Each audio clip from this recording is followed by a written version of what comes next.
Muito boa noite, queridos amigos. Estamos aqui de volta em mais um Polêmica Espírita. Esse é o nosso programa de número 132.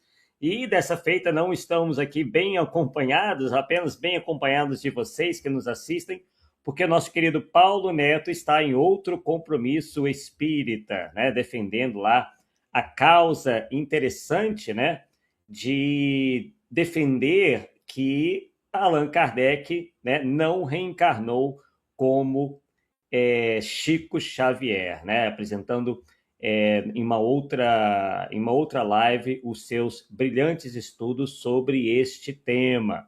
Então, vamos aqui agradecer a presença de vocês. Já estamos aqui com Cláudio Pecorari, desejando boa noite a todos. Sabemos que o tempo hoje não está legal, né, no sul do país inteiro, em São Paulo, então é capaz da nossa audiência hoje estar um pouco menor do que de costume.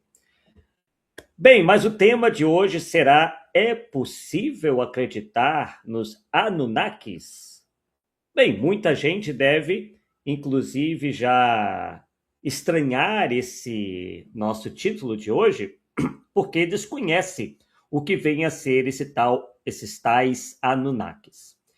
Mas deixa eu explicar, né? É porque nós já estamos vendo na internet pessoas que se dizem espíritas trazendo para o movimento espírita essa temática. E isso muito nos preocupou, já que nós já sabíamos de antemão do que se tratava e do que se trata. Então, nós antecipadamente já nos colocamos aqui para marcar posição em relação a esse tema, para que vocês se premunam em relação a este assunto, se informem e passem também a informar, enfim, a avisar, né, a possíveis confrades espíritas acerca dessa problemática. Bem, quem está conosco também aqui é a Babiza, não sei se estou conseguindo ler certo, né? Babiza Titer, eu acho que é isso. Desejando boa noite a todos, seja bem-vindo ou bem-vinda, não deu, eu acho que é a mulher, né? E o Cláudio Pecorari dizendo que sorte, a luz, a energia elétrica voltou aí, ó, aquilo que nós já estávamos aí informando para vocês, né? Que a coisa não está lá muito boa, então é possível que nós tenhamos aí uma audiência ruim ao vivo, mas depois essas mesmas pessoas e outras vão poder assistir, né, a gravação. Bem, então vamos lá, sem mais demoras, né? A gente procura fazer um estudo bem enxuto, bem direto, para que vocês não se cansem, né? Então vamos lá. Vou colocar aqui para vocês os nossos slides. Vamos ver se eu acerto aqui. Vamos ver se fica bom dessa maneira para vocês visualizarem. Vou colocar aqui direitinho. Ué, que tá vendo que eu não estou conseguindo? Ah, agora sim! Maravilha! Bem, só vou tirar um pouquinho esse fundo, né, para não ficar tão carregado aí, né, esse fundo aí. E aí a gente já vai começar. Pronto. Um fundo mais neutro, né? Bem, pessoal, então vamos fazer de uma maneira bem didática, né? Já apresentando ali em cima, à esquerda, um dos livros do criador dessa teoria toda, que é o Zecharia Sitchin, né? Alguns vão pronunciar de outras maneiras, uns falam Zacarias, né? Que seria mais ou menos como o nosso Zacarias, ou Zacarias, né? Mas é um escritor, né, que popularizou esta ideia, tá? Então eu começo ali dizendo o seguinte, que os Anunnaki, quer dizer, a proposta deste autor é dizer o seguinte, que os Anunnaki realmente existiram, tá? Só que ao contrário do que ele diz, eles não passavam de deuses mitológicos. E aí nós explicamos que nas civilizações da Mesopotâmia, isto é, os sumérios, os acádios, os babilônios, ou babilônicos, né? Anunnaki era o nome de um grupo de deuses ligados à justiça, ao submundo e ao destino. Então, estamos aqui nos deparando, pessoal, com a crença em mitologia. Já nos adiantando, era como se nós pegássemos a mitologia grega, a mitologia romana e começássemos a reviver aquilo como se tivessem um fundo de verdade qualquer, enquanto que nós sabemos que não. Então, é a mesma coisa, tá? Então, esse autor explora, né, essa mitologia, principalmente a mitologia suméria, né, e começa então a dizer que isso tudo, que todas essas histórias envolvendo esses personagens existiu. E o que nós estamos explicando para vocês, já de antemão, é que eram figuras religiosas, assim como Zeus, Odin ou os orixás, não são seres físicos. Ou seja, existiam nas histórias, nas crenças, mas não como seres reais. E tem gente por aí dizendo que são seres reais. E acreditando isso em pleno 2025. Agora, se ficassem para lá, se não quisessem invadir o movimento espírita com esses absurdos, nós certamente não estaríamos aqui chamando a atenção e alertando. Né? Na internet, o que mais tem são canais que se dizem espíritas e propagam coisas que o espiritismo, em absoluto, não aprova, não ensina. Continuando, então. A ideia, né, desse autor, do Zecharia, aí, era que eram alienígenas. Né? Então, nós estamos dizendo que a ideia de que eram alienígenas não vem dos sumérios. Quer dizer, os sumérios em si, naquela época, não acreditavam em alienígenas. Então, segundo os maiores estudiosos da mitologia suméria e babilônica, os sumérios em nenhum momento, ou os babilônicos em nenhum momento, dizem que esses personagens vieram de outro planeta. Muito menos, como diz esse autor, criaram os humanos em laboratório. Quer dizer, a ideia é que vieram esses alienígenas e criaram a espécie humana. Vejam só, né, essa afirmação que não tem absolutamente nada de científica, não tem prova nenhuma disso. Eu vou mostrar para vocês. Tá? E também os especialistas dizem que eles não mineravam ouro na Terra, tá? Então é o que afirma esse autor, que esses alienígenas mineravam ouro na Terra. Muita gente, eu já vi muito essa conversa, né? De que os alienígenas estavam muito interessados no planeta Terra, porque aqui nós tínhamos minerais que eles não têm no mundo deles. Quer dizer, é uma mistura aí, né, de ficção, eu não podia nem dizer ficção científica, porque a ficção científica, principalmente hoje em dia, ela já tenta mostrar algo mais realista, né? Talvez a ficção científica do passado já tivesse mais essas viagens malucas, né? Mas, né, ali está dizendo que os alienígenas têm interesse nos minerais da Terra, inclusive o ouro. E aí também, nós estamos aqui com base nos especialistas afirmando que nenhum texto sumério ou babilônico diz que eram astronautas. Quer dizer, que esses seres eram astronautas. Então, todas essas ideias surgiram apenas no século XX, por causa de interpretações errôneas de autores modernos. Tá? Então, isso não tem nada a ver sequer com o que dizia a mitologia suméria ou babilônica, milhares de anos atrás. Ponto 3. O mito moderno vem de Zecharia Sitchin. É esse autor aí, o Zacarias. O escritor Zacarias, vou começar a chamar de Zacarias. O escritor Zacarias Sitchin, nascido em 1920 e que morreu em 2010, popularizou a ideia dos Anunnaki como extraterrestres.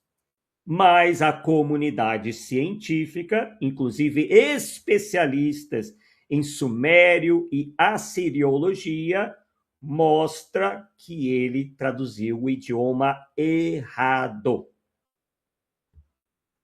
Então, é mais ou menos como ocorre e como ocorreu com aquele autor de Eram os Deuses Astronautas. Era um indivíduo sem qualquer embasamento, sem qualquer estudo aprofundado dessas temáticas e começa, então, a chutar para tudo quanto é lado. Né? Já começa com a tradução, né, errada do idioma. Então, segundo os especialistas, ele traduziu palavras sumérias de forma incorreta, criou significados que não existem, juntou conceitos que não têm relação nos textos originais. E aí eles dão um exemplo para a gente, que esse autor, o Zacarias Sitchin, interpreta Nibiru como um planeta habitado. E essa história já andou invadindo o movimento espírita de certa forma. Porque com aquela história que eu já expliquei para vocês, do astro intruso do Ramatiz, muita gente já fez conexão com o tal do Nibiru. Tá? Vocês já devem, pelo menos algum de vocês, ou alguns de vocês já devem ter ouvido falar nisso. Tá? Então, vejam aí que nós não estamos aqui inventando nada, nem há porquê disso. Então, na verdade, nos textos, esse tal Nibiru é um corpo celeste simbólico, geralmente ligado ao deus Marduk, e não um planeta habitado. Então, eles pegam essas mitologias antigas e começam a tentar dar uma modificada para atender ao público moderno, que gosta dessa história de alienígena, que vem o astro não sei de onde, que as pessoas vão ser tragadas por um planeta, aquela esquisitice toda. Aquelas maluquices todas. E aí vem as previsões, né? Não, porque o Nibiru está se aproximando, e isso e aquilo, e quando chega a tal da data, nunca se confirma. Tá? Nunca se confirma. Tá? Bem, quem está conosco também aqui é o Marcos Rodrigues, desejando boa noite a todos. Cláudio Pecoraro dizendo, nos canais de TV Discovery e History fizeram uma série sobre o assunto. Porque eles querem audiência, né? Quer dizer, são canais que, infelizmente, acabaram tomando um outro rumo. Porque, infelizmente, eles acharam que difundir a mentira, né, ia trazer mais audiência. E eu não duvido. Eu não duvido. Haja visto o que anda acontecendo no nosso movimento espírita. As pessoas se deixam atrair muito mais pela mentira, pela fantasia, pela invencionice, porque não querem se aprofundar em nada. Porque você, para falar de um determinado assunto, demanda estudo. Então fica muito mais fácil viver da fantasia. Continuando, então.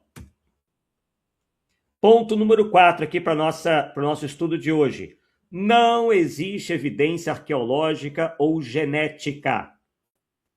Por quê? Se os tais Anunnaki fossem uma espécie alienígena, criadores da humanidade, visitantes da Terra, então esperaríamos encontrar evidências como tecnologias anômalas, ferramentas incomuns. Cadê as tecnologias anômalas? Onde estão as ferramentas incomuns? Restos materiais avançados e marcas genéticas não humanas. E até hoje, pessoal, nada disso, né, foi encontrado. Como dá a entender o livro. Essa teoria maluca de tais de Anunnaki que criaram a espécie humana e fizeram e aconteceram. Então, nada disso apareceu mesmo após mais de 150 anos de arqueologia na Mesopotâmia. Tá? Ninguém achou absolutamente nada. Se achassem, eles também iam ficar felizes, porque quem achasse ia ficar milionário, apresentando isso, né, para a comunidade científica, e obviamente escrever livros em cima, ia vender para algum museu. Cientista, pessoal, também gosta de ganhar dinheiro. Eles têm que viver também. Eles também pedem reconhecimento. Então, eles não estariam para esconder isso. Não tem interesse nenhum em esconder, se existisse. Como não existe, eles não vão falar uma coisa que não existe. Porque isso aí sim deporia contra a carreira deles no meio científico. Continuando. Tudo que encontramos é escrita cuneiforme, que era a escrita dos sumérios e também dos egípcios, templos, relatos religiosos, artefatos perfeitamente compatíveis com a cultura humana da época. E não há nenhuma anomalia tecnológica, genética, nenhuma ferramenta em comum, absolutamente nada. Quem diz que tem é que está mentindo. Ponto 5. Os textos sumérios são compreendidos por especialistas. Línguas antigas como sumério e acádio já foram totalmente decifradas há décadas. Os mitos e textos administrativos são claros e não mencionam nada que apoie a hipótese dos deuses astronautas. A imagem de criadores da humanidade nos mitos mesopotâmicos é ritual e simbólica, semelhante às cosmogonias de outras culturas. Nas outras culturas também tem algo muito parecido, mas é tudo ritual, é tudo simbólico. Nós já passamos dessa fase. Os antigos, às vezes, tinham que criar histórias. Era a maneira que eles tinham de alimentar a fé religiosa. O espiritismo, por exemplo, vem quebrar isso daí. E até as religiões modernas cada vez mais se afastam disso. Né?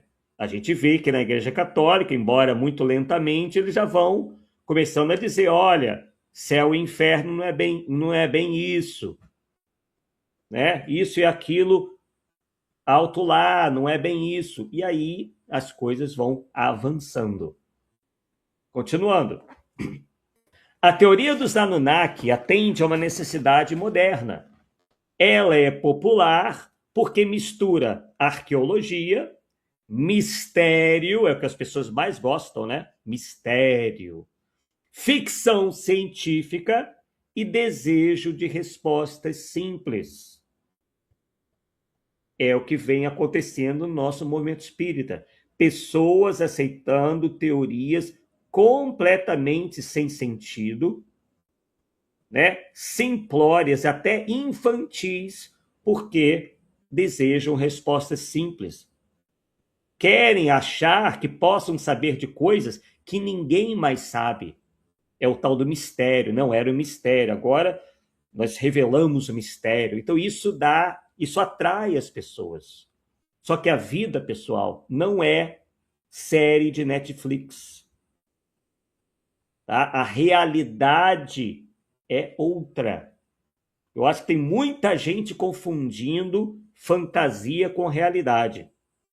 E aí, quando alguém passa para elas que a fantasia pode ser real, elas se alvoroçam todas.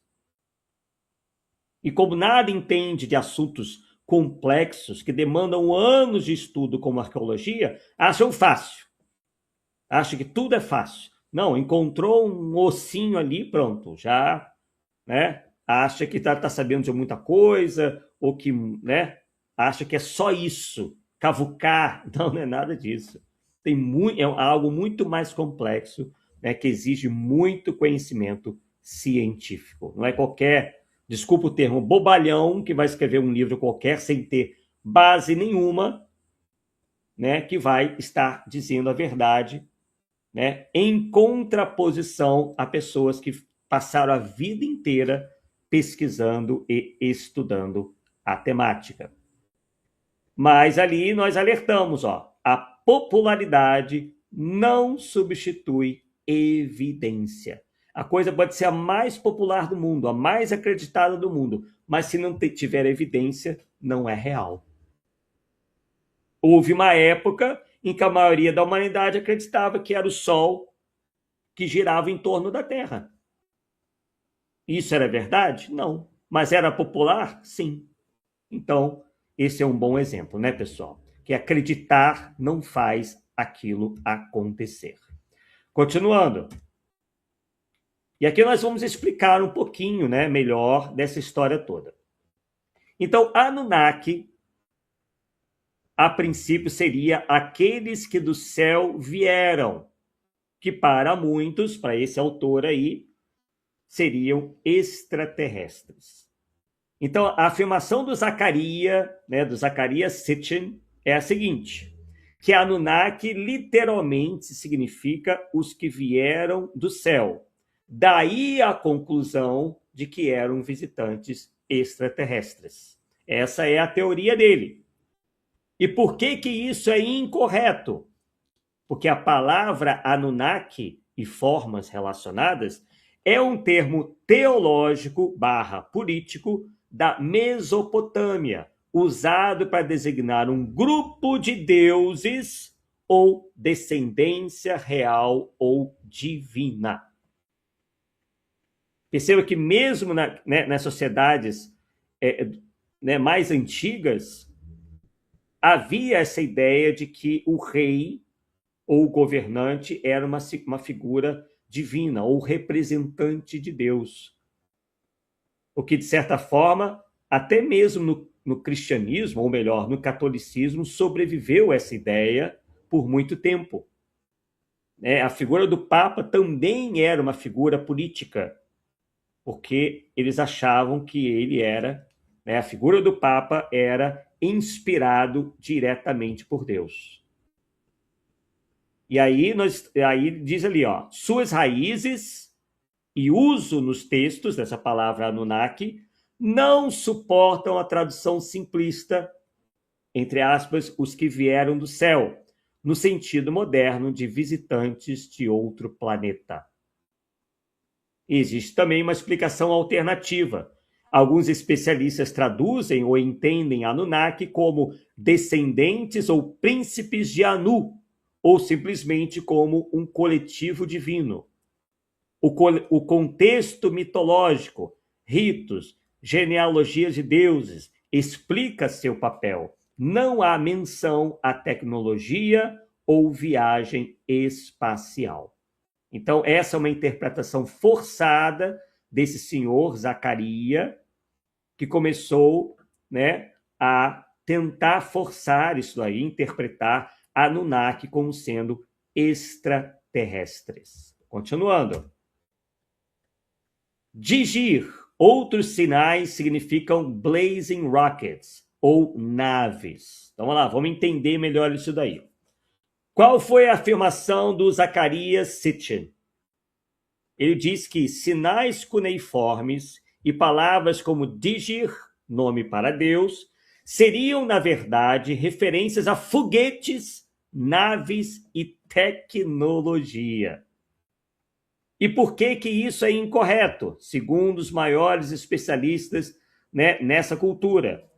Digir é o signo cuneiforme usado para marcar a palavra Deus, ou para indicar que o substantivo seguinte é divindade. Tratamentos gráficos e logográficos em cuneiforme têm funções gramaticais e honoríficas, não são descrições técnicas de máquinas. Tá? Então, daí a gente vê que esse autor nada entende deste assunto. Né? Ele passa a inventar em cima dos sinais cuneiformes. Entre eles, entre essas sinais, há palavras como digir, que é o nome, né, que davam para marcar a palavra Deus. E existe uma explicação alternativa. Certas interpretações que transformam marcas ideográficas em descrições tecnológicas violam as convenções de leitura do cuneiforme e ignoram gramática e contexto literário. Traduções acadêmicas seguem padrões bem estabelecidos. O Zacarias Sitchin força um sentido moderno e literal, onde o texto é simbólico ou ritual. Então, novamente, ele comete o mesmo erro de tentar, né, desvirtuar o significado dos termos para, então, defender essa tese de deuses astronautas. Continuando. Vamos agora falar do tal do Nibiru. E se a gente for ver na obra de Hercílio Mais, Mensagens do Astral, é muito parecido. Ele dizia que o tal do planeta intruso também tinha uma órbita de 3.600 anos, né? E aí se aproximaria da Terra e, enfim, elevaria o eixo da Terra e aquela coisa toda. Por isso que muita gente no meio espírita faz essa, né, ilação ao dizer que o planeta chupão do Ramatiz seria o tal do Nibiru. Tá? Então vamos conhecer melhor essa história aí. Nibiru, planeta desconhecido com órbita de 3.600 anos e habitado. Qual foi a afirmação do Zacarias Sitchin? Que Nibiru é um planeta, o 12º, numa órbita elíptica de 3.600 anos, que seria a origem dos Anunnaki. E a gente vê no texto de Hercílio Mais, / Ramatiz, que nós já explicamos para vocês que é uma invenção do Hercílio Mais, né? É a mesma coisa. O Hercílio Mais, do livro Mensagens do Astral, chega a dizer que os planetas que giram em torno do Sol, do nosso sistema solar, óbvio, seriam no número de 12. E ele ali está falando a mesma coisa. Tá? Então, quer dizer, o Hercílio Mais pega emprestada, né, todas essas ideias místicas, né, e as apresenta como se fosse de um espírito. Né? Então, a afirmação do Sitchin é essa, que Nibiru é o 12º planeta numa órbita elíptica de 3.600 anos, que seria a origem dos Anunnaki. E por que que isso é incorreto? Nibiru aparece em textos com sentidos variados. Às vezes é um ponto de observação astronômico, o ponto de cruzamento, por exemplo, um corpo usado para marcar uma posição. Às vezes é um epíteto divino ligado a Marduk. E em outros contextos pode identificar corpos celestes conhecidos, como Júpiter, por exemplo. Nunca há um texto confiável que descreva um planeta errante com as características astronômicas que Sitchin atribui. Né? Então, são explicações aí que já invadem o terreno da astronomia e que não há embasamento astronômico algum. Qual a explicação alternativa? Estudos especialistas mostram que Nibiru é um termo funcional ou astronômico, mas mítico, marca de cruzamento ou um corpo ou estrela associado a um deus, não evidência de um planeta desconhecido que periodicamente visita o sistema solar. As reivindicações orbitais de Sitchin também afrontam astronomia e mecânica orbital básicas. Mas, infelizmente, a maioria da população desconhece isso e cai, né, nas armadilhas dos místicos, com as suas explicações simplórias e fantasiosas sobre um tema tão complexo como é astronomia, astrofísica, exobiologia, etc, etc. Continuando. Ponto número 4. Abre aspas. Existem 12 planetas nos selos. Os sumérios conheciam 12 planetas. Qual foi a afirmação de Sitchin? Selos e listas mostram 12 corpos ou planetas. Daí a conclusão de um sistema solar com 12 planetas, incluindo o tal do Nibiru. E por que isso é incorreto? Selos e representações astrológicas sumérias geralmente listam corpos astronômicos identificáveis. O Sol, Lua, Mercúrio, Vênus, Marte, Júpiter, Saturno, as estrelas, constelações. Quando aparecem pontos ou pontinhos em um selo, especialistas interpretam como estrelas ou símbolos específicos, não inventário de planetas. Um caso citado por Sitchin, o Zaccaria, né? O selo VA243, foi reanalisado por assiriologistas e lido como texto administrativo ou saudação, e não como um mapa planetário. Então, o Sitchin faz uma confusão absurda, como vocês estão vendo aí. Qual seria uma explicação alternativa? Leitura contextual e comparação com centenas de outras representações mostram padrões coerentes com a astronomia antiga. Até 5 planetas visíveis eram conhecidos. Não há um inventário sumério de 12 planetas. Isso é invenção do tal do Zaccaria Sitchin. Os antigos, sim, eles olhavam para o céu, tanto é ali que ali está dizendo que eles já reconheciam 5 planetas. Por quê? Porque esses planetas eram visíveis. Eles conseguiram, né? Tinham curiosidade e conseguiram, então, verificar, né, a existência desses astros próximos, entre aspas, né, visíveis ao planeta Terra. Item número 5. Textos de criação. Enuma Elish, Atrahasis, dizem que humanos foram criados por engenharia genética por estrangeiros ou alienígenas, né? Qual foi a afirmação do Zaccaria Sitchin, o criador dessa história toda? De que relatos mesopotâmicos sobre a criação humana descrevem procedimento técnico de manipulação, hibridação com extraterrenos. Por isso, humanos seriam um projeto dos Anunnaki. E por que isso é absolutamente incorreto? As versões acadêmicas dos mitos, por exemplo, os tais dos Atrahasis, Enuma Elish, descrevem os deuses moldando humanos por motivos religiosos ou funcionais. Por exemplo, aliviar o trabalho dos deuses, instituir ritos, usando linguagem mítica e antropomórfica. Não há vocabulário técnico nem detalhes que indiquem bioengenharia, como diz lá, tenta dar a entender o tal do Zaccaria Sitchin. As leituras de Sitchin leem literalmente metáforas míticas.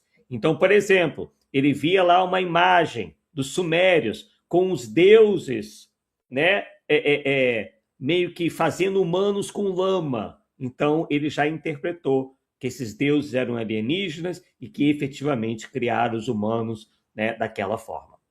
Qual é a explicação alternativa?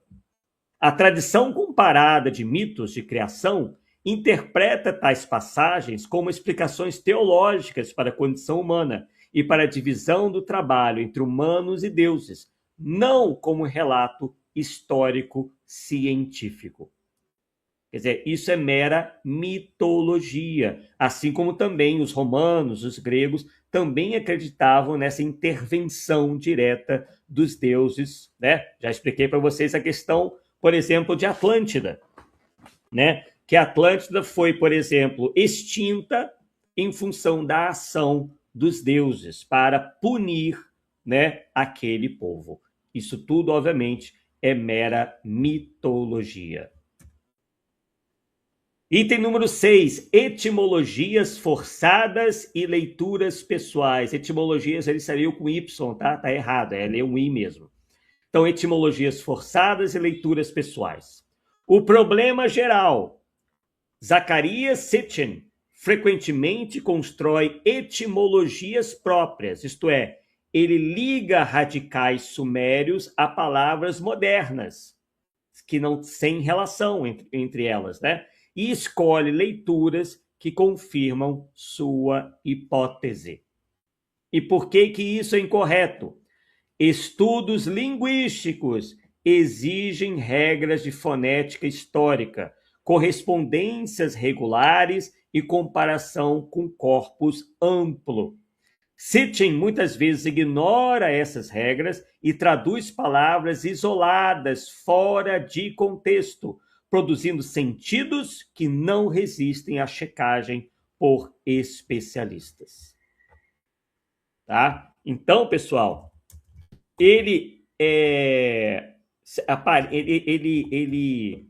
lembra muito o que fez o Däniken, o Erich von Däniken, que era um homem ligado à hotelaria. Ele não tinha qualquer formação em arqueologia, em absolutamente nada. E começou a criar histórias fantásticas, bizarras, que ele mesmo, por vezes, engendrava para tentar provar que eram verdadeiras. Tá? Então, esse autor aí segue o mesmo caminho. Qual a explicação alternativa para essa questão toda?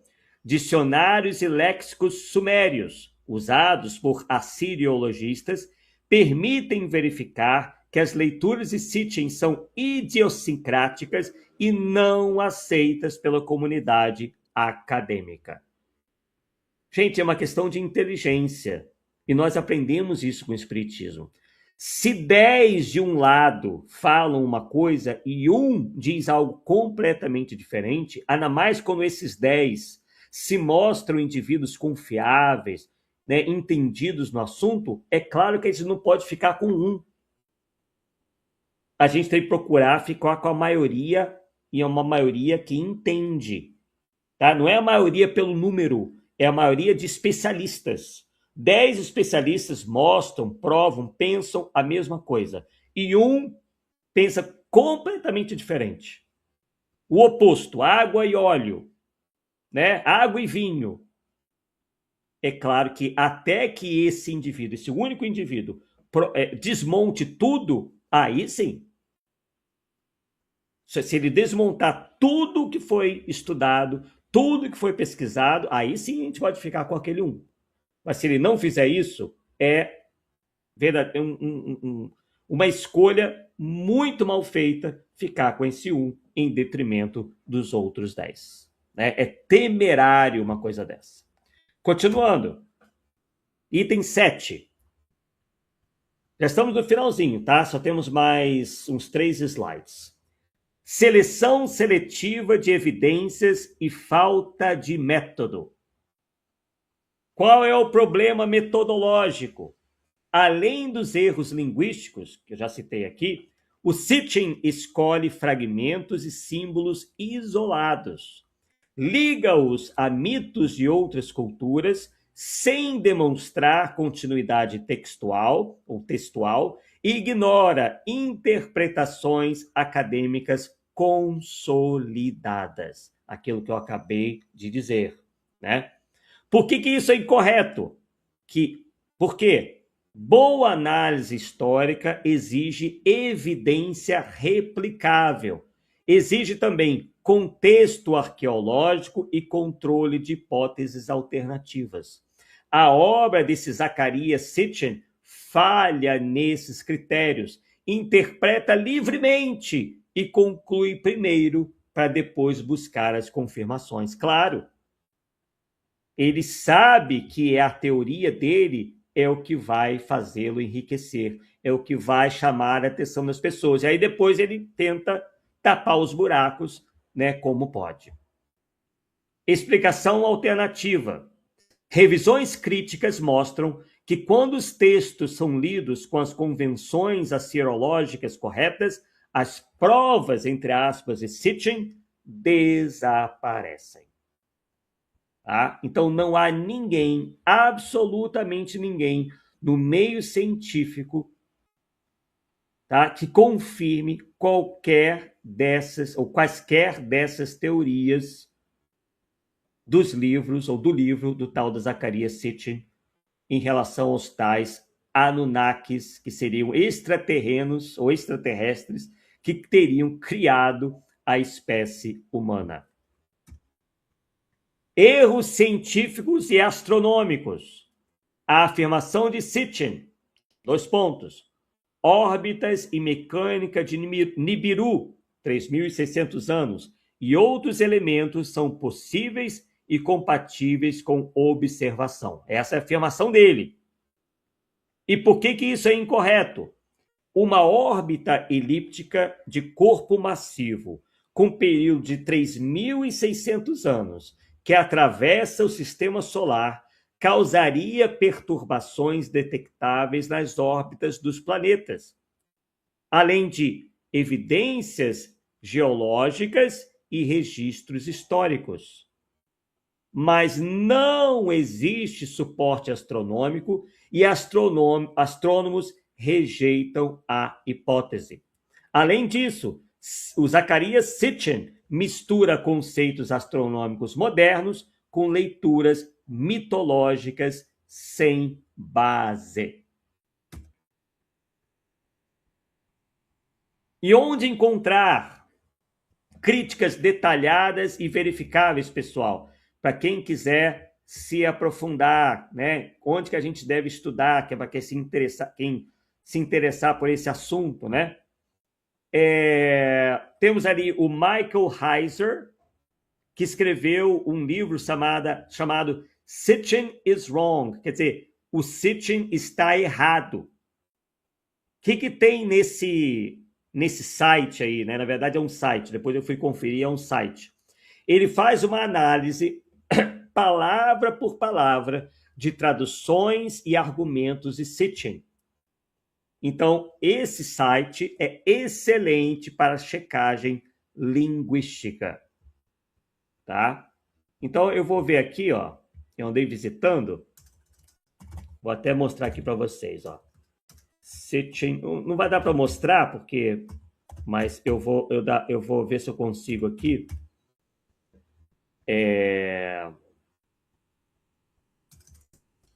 Pelo menos aqui, dizer mais ou menos o endereço para vocês, caso vocês queiram consultar. É o sitchiniswrong.com, tá? Tá em inglês, mas eu acho que vocês conseguem, né, com algum pequeno esforço, para quem não sabe inglês, né? Vão colocando no tradutor, que dá para entender facilmente, tá? Vou colocar aqui, ó, também nos posts, no chat, no nosso aqui, né, no chat. Vou tirar daqui, vou copiar logo, assim eu não preciso digitar. Vou colocar o endereço aqui certinho, ó.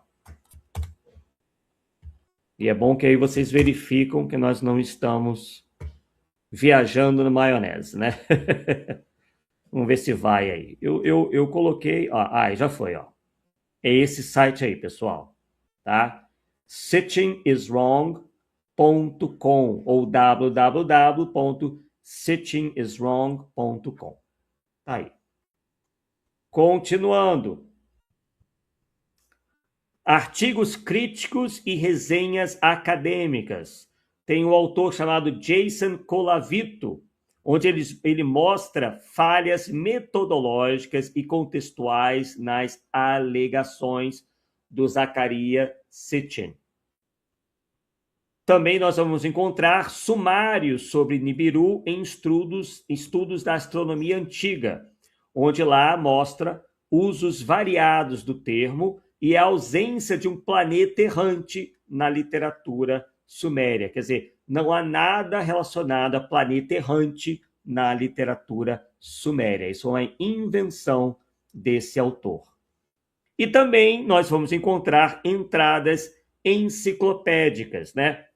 Tem nas enciclopédias mais tradicionais, né? A Barça, tem a Enciclopédia Britânica e também tem a Wikipédia, que demonstra, né? É um bom ponto de partida para referências e críticas resumidas. Indica literatura secundária relevante. Então, aí está, pessoal, né, bem objetivo, como nós prometemos para vocês, né, falando aí sobre esse tema que é preciso ter muito cuidado, né? Uma pessoa chegou a me perguntar que história é essa dos Anunnakis. Eu falei para ele o seguinte: pois é, esses Anunnakis seriam mais ou menos como os primos dos capelinos, né?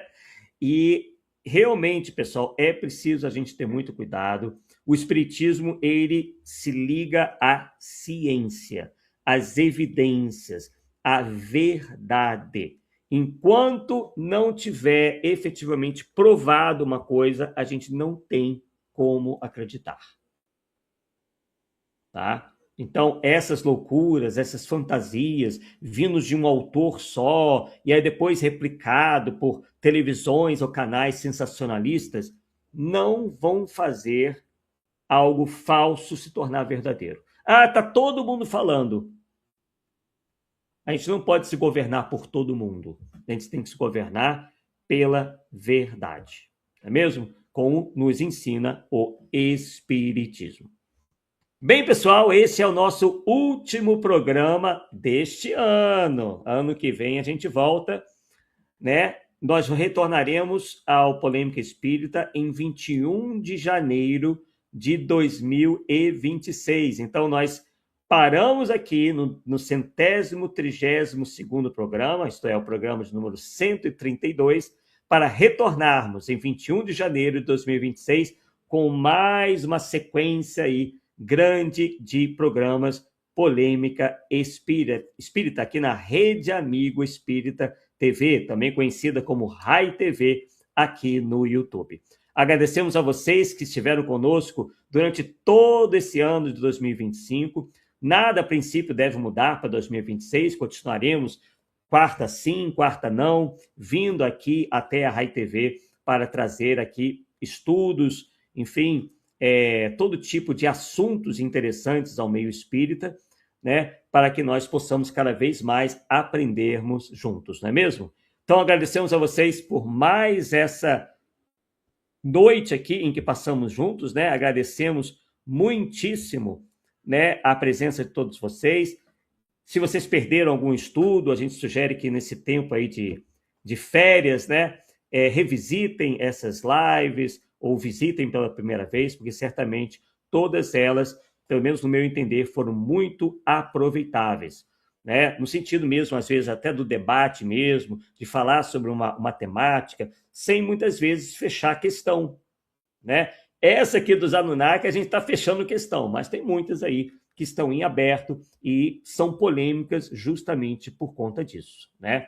A gente tem que continuar sempre abertos à troca de ideias, claro que sempre respeitosas, né? Porque, principalmente quando aquele que não pensa como nós são é uma pessoa séria, são pessoas sérias, né, que também estão em busca da verdade. O que a gente não concorda são com os fantasiosos, espertalhões que vivem da ignorância alheia. Esses aí, realmente, a gente não tem como, não tem nem conversa, né? A gente não tem nem conversa com esses daí.